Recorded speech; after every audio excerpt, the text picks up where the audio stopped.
104.7 IFM. Report!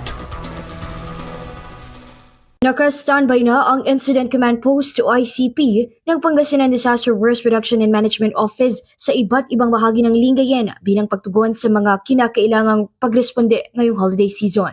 Isa sa mga lugar kung saan inilatag ito ay sa Kapitolyo kung saan isinasagawa ang tradisyonal na simbang gabi at Kapitolyo.